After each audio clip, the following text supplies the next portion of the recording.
Okay, so you're ready for adventure, right? Passports, ready bags are packed, and you are ready for those incredible food experiences that you just can't find at home.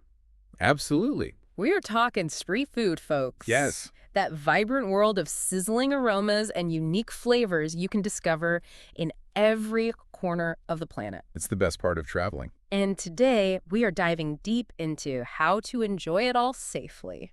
Because let's face it, nobody wants to bring home a stomachache from their big trip, right? Oh, exactly. You want to come home with amazing memories, not a case of food poisoning. Right. So we're going to arm you with the knowledge to navigate those bustling markets and hidden alleyway food stalls like a pro. Think of it this way. You wouldn't jump into the ocean without understanding the currents, would you? No way. We're giving you that essential understanding of street food safety so you could dive into those culinary adventures with confidence. Okay, I love that analogy. Good. So first things first, why is street food such a draw for travelers? I know for me it's about more than just the food itself. I think for most people it is. Yeah, it's an experience. Totally. It's authentic. You're tasting those authentic flavors often made with generations-old recipes. Generations. It's incredible. And you're experiencing the culture through its cuisine. Yeah, and plus, let's be honest, it's budget friendly, Oh yeah, big time. which, let's face it, when we travel, we want to spend our money on more travel and more experiences. Exactly, and more food. And more food, yes. But let's be real for a second. Okay, I think a lot of people worry about the health aspects, of course. and for good reason. I mean, I've definitely had a few questionable encounters in my travels. I think we all have. You know what I mean? So let's talk strategy. Okay. Imagine you're in a new city. Okay.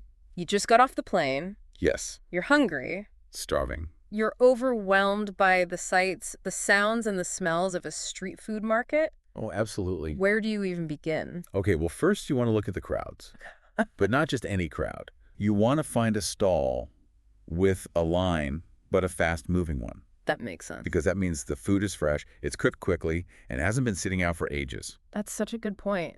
Right? It's like finding that sweet spot between like, okay, this place is popular, It's popular. but it's also the food's moving, so you know it's fresh. Freshness. What about hygiene? What visual cues should we be paying attention to?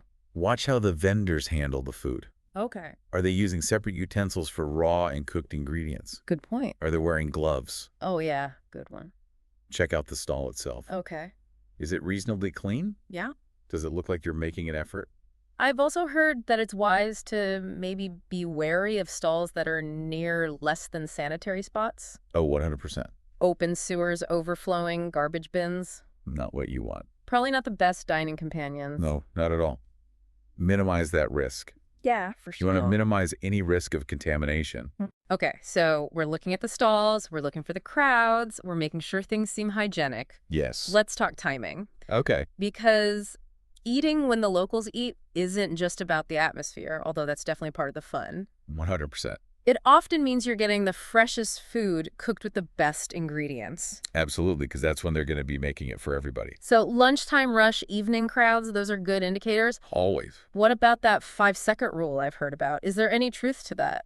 It's more of a guideline than a rule. Okay. Basically, if it's not cooked in front of you within 5 minutes, Yeah. that's a good indicator that it might have been sitting out. Okay. And that's when bacteria can start to multiply. That makes a lot of sense. So freshly cooked is always the way to go. Always. Speaking of cooked, how crucial is it to make sure everything, especially meat and seafood, is cooked thoroughly? Essential. Yeah. You want to see those dishes steaming hot, which usually means they've reached a temperature high enough to kill off any harmful bacteria. That makes sense. Especially important with street food, where the cooking environments might be different from what you're used to. So steam is our friend. Steam is your best friend when it comes to street food.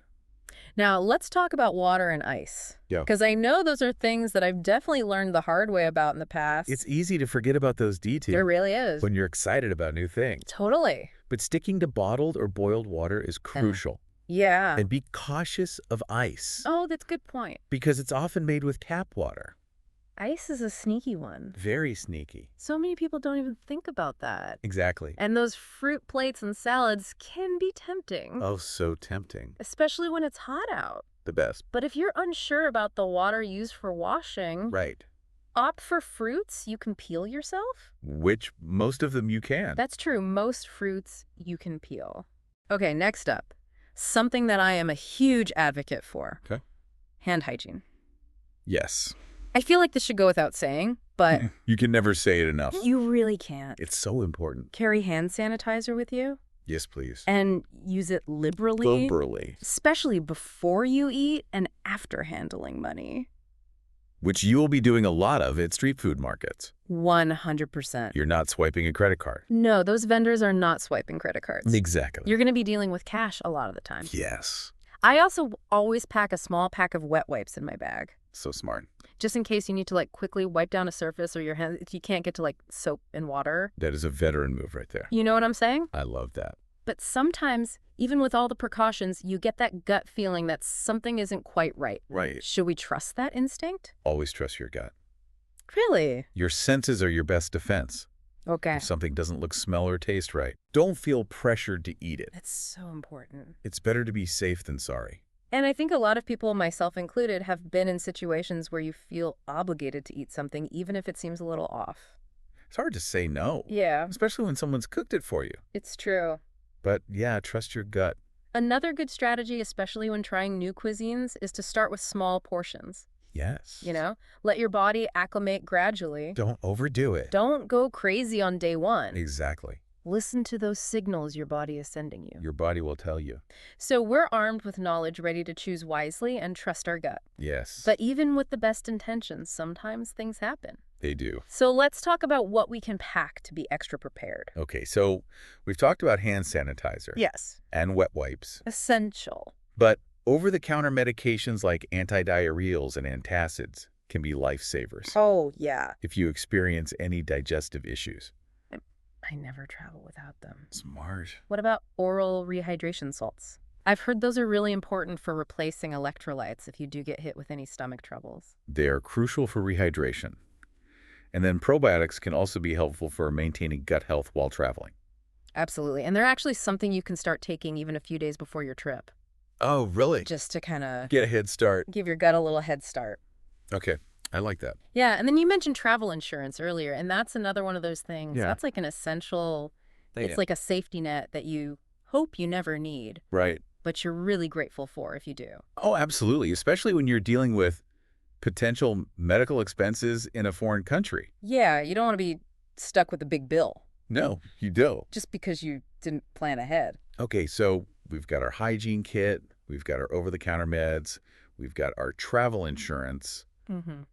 We're feeling pretty prepared, I think. I think so. But street food varies so much around the world. It does. So let's get specific. Let's talk about some popular destinations and any unique considerations that we should take for each region. Okay, let's start with Southeast Asia, Okay? which is like a street food lover's paradise. Oh, yeah. Thailand, Vietnam, Malaysia. It's so good. It's incredible. All those flavors. It's a symphony of flavors. But those vibrant flavors, Yeah. often incorporating things like fish sauce and chilies, can sometimes lead to Traveler's tummy. traveler's tummy. Yes, especially for those who aren't used to it. I feel like it's like a rite of passage for travelers to Southeast Asia. It is. You know what I mean? You almost have to. Like, you just gotta accept it. Yeah. I have a friend who swears by packing digestive enzymes Yes, to help with the adjustment to the different spices and ingredients. of course. Have you heard of that? Yes, and I mean, while there's no guarantee they'll prevent all digestive issues, they can be helpful for some people. Okay. I think the key is really to introduce those new flavors gradually. Okay. Don't go overboard on the first day. Pace yourself. Exactly. Start slow. What about South America? Oh, South America. I'm imagining those amazing food stalls in Mexico City, The best. the fresh ceviche in Peru. Amazing. This. South America's street food scene is incredible. It really is. One thing to be particularly mindful of there, especially in certain countries, is the water used to wash the produce. Oh, that's a good point. So if you're unsure, sticking to peeled fruits or cooked dishes is always a good strategy. Makes sense. You want to be extra cautious. When in doubt, peel it or cook it. Exactly. Okay, let's move on to the Middle East. Okay. Oh, man. I'm picturing those aromatic spices. Oh, the spices. The fresh pita bread, the kebabs grilling right in front of you. Yes. Oh, my goodness. Amazing. It's a dream for street food.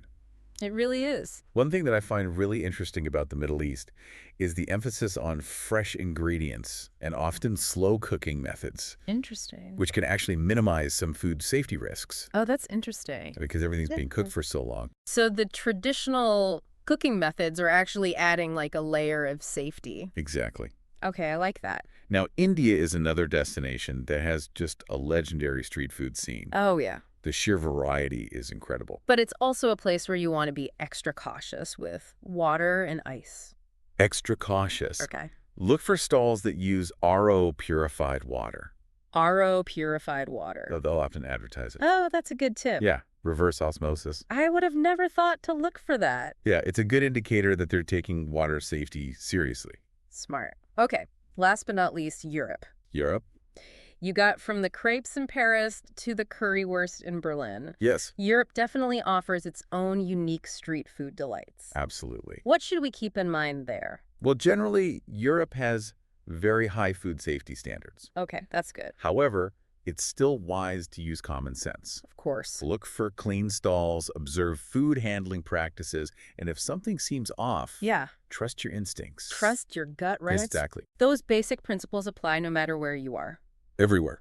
So we've talked about how to choose wisely. Yes, But let's say despite our best efforts, that dreaded traveler's tummy hits. it happens. What are the telltale signs, and when should we be concerned enough to seek medical attention?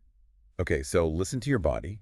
Okay. Some common symptoms of foodborne illness include stomach cramps, nausea, vomiting, diarrhea, Okay. and these symptoms can range from mild to severe. Not the souvenirs we were hoping for? No, not at all, but it happens. So what do we do if we experience those symptoms? So in most cases with rest and fluids, it'll clear up within a few days. Okay. So staying hydrated is absolutely crucial. Okay. Drink plenty of bottled water or oral rehydration solutions. So those electrolytes are going to be your best friend. Your best friend.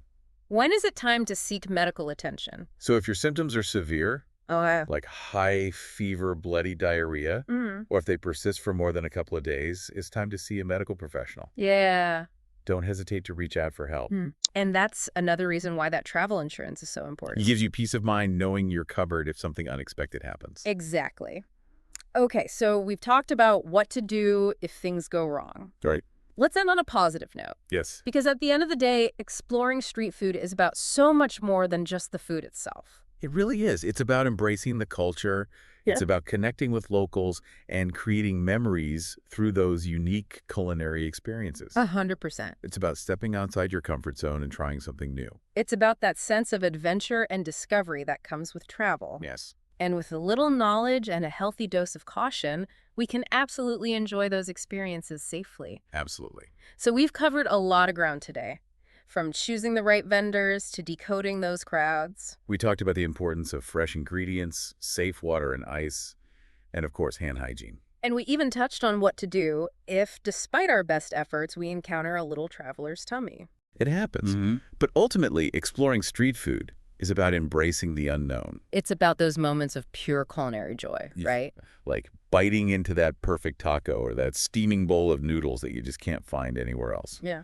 Those are the memories that make travel so special. Absolutely. And with the knowledge that we've shared today, you're well equipped to dive into that world confidently and safely. Exactly.